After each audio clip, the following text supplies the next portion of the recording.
Good morning বন্ধুরা, দেখতে পাচ্ছ আজকে খাওয়া দাওয়ার জন্য শুরু করেছি। কেন কালকে তো দেখতে পাচ্ছিলাম আর যা ঘুরে চলে যাচ্ছিলাম কেক কাটার জন্য। ওর জন্য আজকে যা এসেছে আমাদের ঘরে, আমাদের মানে খাওয়া দাওয়া হবে তার জন্য। এখানে দেখতে পাচ্ছ রান্না চাপিয়ে দেওয়া হয়েছে, কেন কি রান্না করতে করতে তো অনেক দেরি হয়ে যাবে, তার জন্য যাও এসেছে এসে করছে, সবজি টবজি কাটছে। এদিকে আমি রান্নাটা বসিয়ে দিয়েছি। এখানে দেখতে পাচ্ছ পনির ভেজে রাখছি, কেন কি বানাতে অনেক দেরি হয়ে যাবে, তার জন্য তাড়াতাড়ি বসিয়ে দিয়েছি। এসে যে মাংস কমপ্লিটই হয়ে গেছে প্রায়, আলু ভাজতে তো মাংস হয়ে গেছে। তারপর পুরোটা রেসিপিটা তোমাদেরকে সাথে শেয়ার করিনি। এখানে পনিরটা বানাচ্ছি, এখানে ব্যাটার গুলে রেখেছি মিষ্টি কুমড়ো চপ করার জন্য। এই যে দেখতে পাচ্ছ আটা হয়ে গেছে মিষ্টি কুমড়ো চপ। এখানে মা চালটা ভাজছে ফ্রাইড রাইসের জন্য। তারপর এখানে এই যে মিষ্টি কুমড়ো চপ বানিয়ে নিচ্ছে।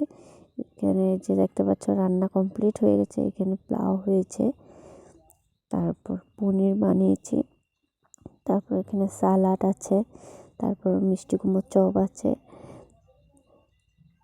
তারপর এখানে পাঁপড় আছে।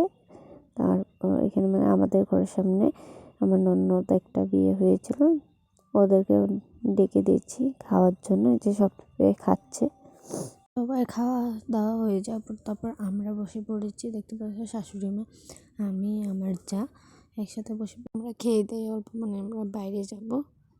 তারপরে যে দেখতে পাচ্ছ রেডি হয়ে বেরিয়ে পড়েছি আমরা, মানে বিশালে যাব। আমাদের ঘরের সামনে একটা বার্থডে আছে, তার জন্য কেনাকাটা করতে বিশালে চলে এসেছি।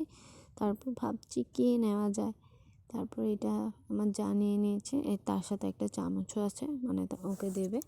তারপর আমি ভাবছি কি নেওয়া যায়, তারপর ঠিক করলাম প্লেট আর বাটি আর একটা চামচ দিয়ে পুরি সুরি খেতে ভালো হবে।